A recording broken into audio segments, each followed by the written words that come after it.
Hey there, howdy everybody. My name is GarethTWest, and welcome to my first ever video. Sorry. But anyway, some of you might be saying, this isn't the first video on your channel. There's a couple other random content things here and there. And, to you I say, shut up. And also sue me. But please don't, because I'm a scared little actor boy who doesn't know how lawyers work. Anyway, today we're going to be talking about something wholeheartedly original that no one on the internet has ever talked about before. And that is superhero movies. So let's dive right in. So, as you may have guessed, if you're one of those cunning beguilers who reads the titles of videos you click on, specifically, we are going to be taking a look as well as giving my thoughts on Justice League 2017.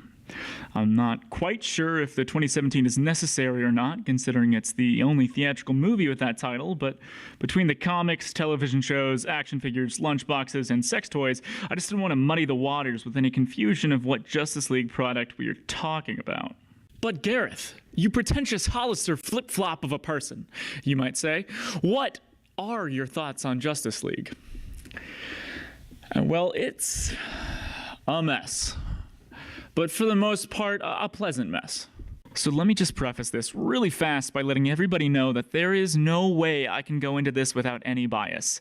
I absolutely grew up a DC kid, and I have a huge love in my heart for all of the animated movies, TV shows, and comics. Well, most of the comics. And the Bat Family is probably my favorite fictional group of all time. That being said, Justice League is a flawed and inherently messy movie. Moving from scene to scene can give you whiplash, and the tone and editing are all over the place. And I know I'm not saying anything new by, spouting that, because that seems to be the general consensus from almost everybody who watches the movie, even the people who enjoy it, which I, for the most part, enjoyed myself. The character interactions are cute, on average, but nothing that really conveys the inspirationalism or the majesty of these characters like something, for example, like the Bruce Timm Justice League cartoon. Which, side note, by the way, completely and wholeheartedly holds up today. I mean, there is some of that writing that is so good, it gives me literal goosebumps. And I'm pretty sure of the fact that if you just made a direct translation of some of the better Justice League episodes onto film, it would hold up to the MCU pretty handily. Back to live action, though. There were some fun action set pieces, and even though the CGI was touch and go at some points, I still found myself getting excited at the brief moments where it seemed that the scale of these icons fighting alongside each other showed up on screen. And besides the whole Superman being bad for a hot second upon waking up, I will say that they took a step in the right direction of portraying the Superman of kindness and confidence that I like to see on screen. I mean, look at that face. That is a quintessentially Superman expression right there. The bemusement and aloofness of someone who is on another level but still has the heart of a Kansas boy. Shout out to Kansas, by the way. Graduated from high school there. Cool place, lots of corn, don't do drugs. So, besides the choppy editing, what is my biggest major problem with Justice League? And unfortunately, it comes directly from my favorite character, Batman. And to see a crystal clear contrast on what I'm talking about, we're gonna have to talk about Batman v Superman. So guys, I have something I have to confess. I actually thoroughly enjoyed Batman v Superman. And before you get out your pitchforks, let me explain why I like it and what flaws I do see within it. For me, Batman v Superman actually has a pretty large amount of subtext and relative subtlety within it for a superhero movie. No, not you. No one will ever call your Shrek-looking ass subtle. But what I'm talking about mostly has to deal with the Bruce Wayne that is shown in this movie. This guy is not a cardboard cutout character. Even if you disagree with his decisions or actions, you can still feel the weight of all the baggage that this man is clearly carrying with him, and the echoes of a past that affect him in every way. And I'm a big fan of the weakness that they actually show within him. Sure, he might be one of the strongest mortal men on Earth, but at the very beginning they talk about the beautiful lie. Now, what is that? To me personally, and keep in mind this is all just opinion, but that's all any of these kinds of videos really are, so you are absolutely welcome to disagree with me. It's a free country, at least until Russia takes over. The beautiful lie is showing that Bruce Wayne cannot handle or cope with his pain or loss, so he escapes into being Batman. Batman is his coping mechanism and fundamentally becomes what he is at his core because of this. This is even visually shown when as a child he is literally lifted out of a hole or depression by the bats that surround him, raising him all the way up into the light. Right there, Bruce Wayne is at his absolute most vulnerable, and he probably hates it. So he becomes Batman. So you can only imagine when a man who can bend steel and can cause endless destruction on a level he couldn't possibly comprehend comes around, how vulnerable that makes him feel once again. Not even taking into account his personal connection to the Metropolis damage with his people dying in the chaos. So now that we've set up that Batman is a flawed person from the get-go, what else do I like about him in this movie? Well, to be honest, Batman is finally scary in this movie. As a huge fan of the comics, one thing I have never liked about previous incarnations of the character on film is that none of them have had that presence about them, showing why criminals should be afraid to be on the streets. I mean, I love Keaton, Bale, and even Kilmer in an incy-wincy little bit, but not a single one of them gave me the impression that I would be scared if I saw them in person. And I mean, as much as I love the Nolan movies, this Casey MMA fighting style of nothing but elbows and knees is functional, but it doesn't give me the impression that this is the world's greatest martial artist. This Arkham Knight bullshit finally makes me feel like the Batman from the comics is being represented properly in the fighting department.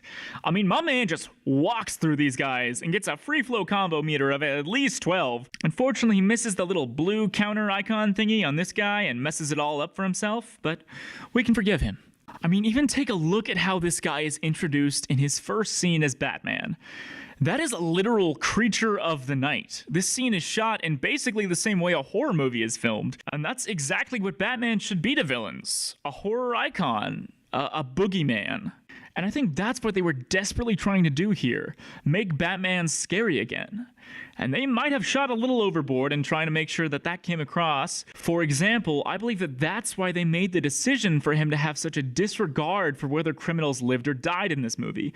It was all in pursuit of that goal to not have a soft-seeming Batman.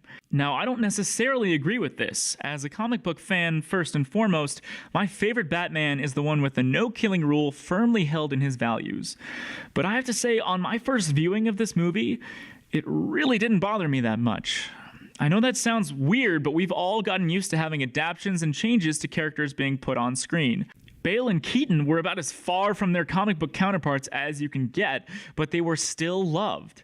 Hell, even if you look over at Marvel with the Guardians of the Galaxy, that is nowhere close to how they were represented in the comics. But everyone loved that movie. As well they should. It's hilarious and great.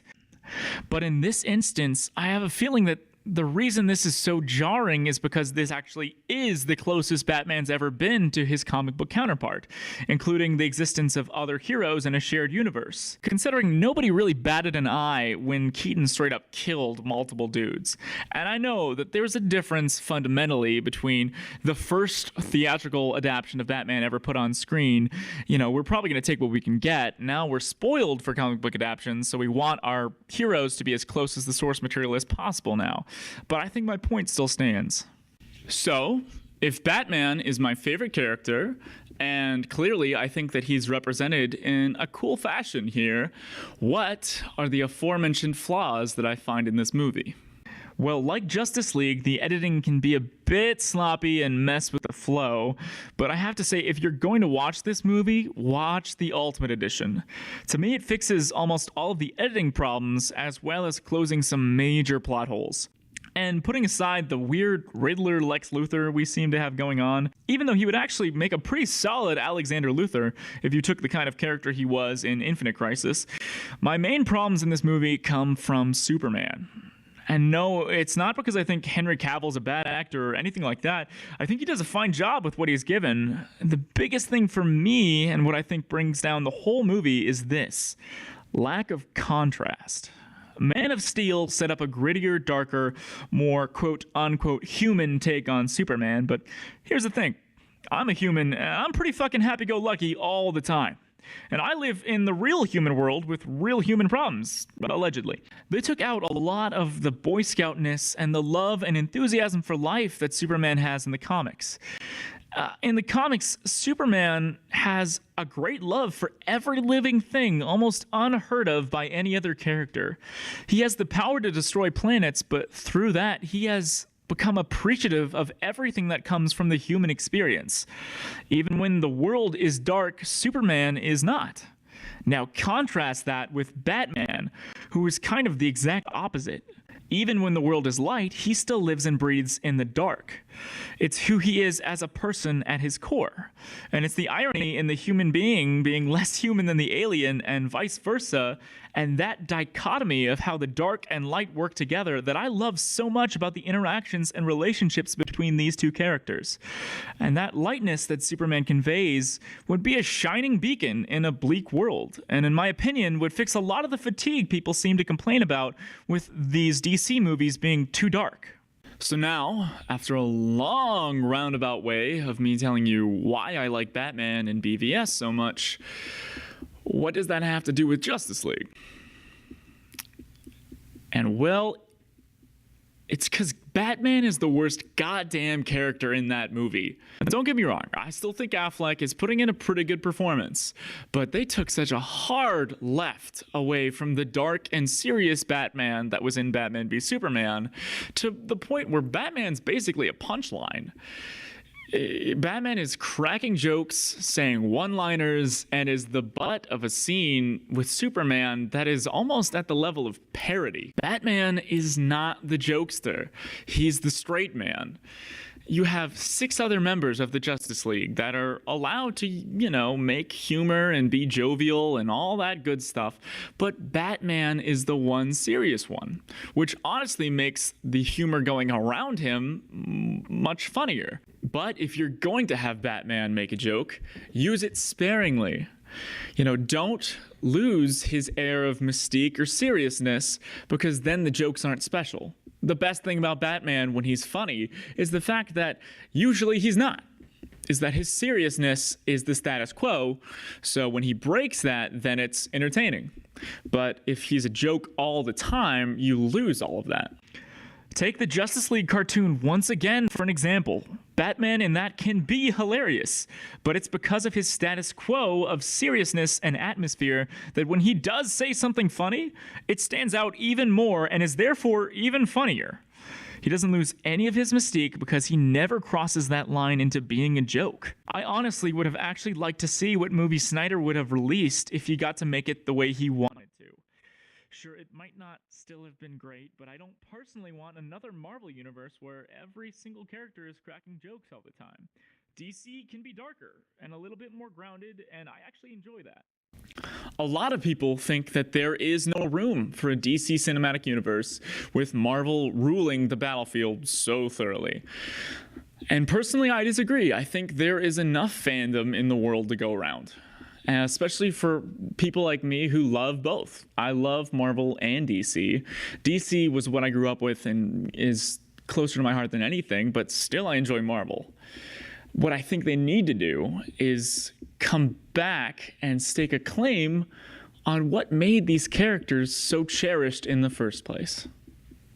Hey guys, thank you so much for watching my first ever video.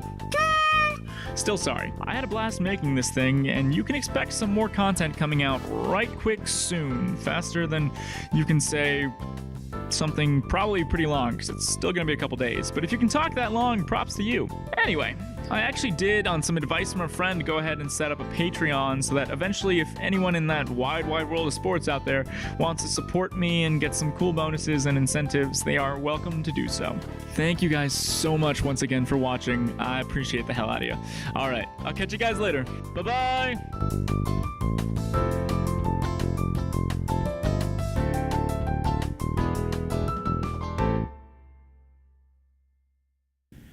You guys think it's too much? Well, it's a video about Batman and the Justice League. What do you mean you're not talking to me? What do you mean I'm all by myself? What do you mean you're not real?